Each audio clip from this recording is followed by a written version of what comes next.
সবাই তো জানেন আমরা যাব ডাকবম 15 আগস্টের দিনকে বেড়াবো, সোমবারের দিনকে জল ঢালবো।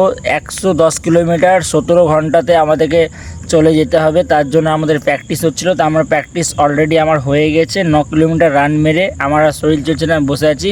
আমাদের যে কজন ছিল সবাই বসে গেছে।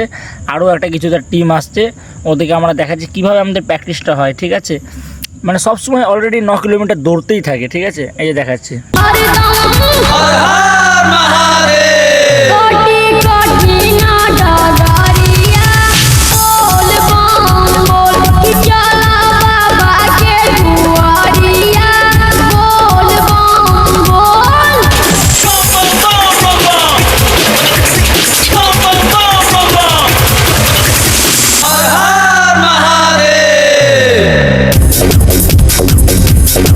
একভাবে 9 কিলোমিটার আমাকেও রান মারতে হয়েছে। এভাবে সেম এভাবে আমাদেরকেও রান মারতে হয়। একভাবে 9 কিলোমিটার রান মারি আমরা, শুধু জাস্ট একটা দিনের জন্য। শ্রাবণ মাসে আমরা যাব জল ঢালতে 15 আগস্টের দিনকে, তার জন্য আমাদেরকে এতটা খাটতে হয়। কারণটা ডাকবম 17 ঘন্টাতে পৌঁছাবে, তার জন্যই। তো বাই, দেখা হচ্ছে পরের ভিডিওতে।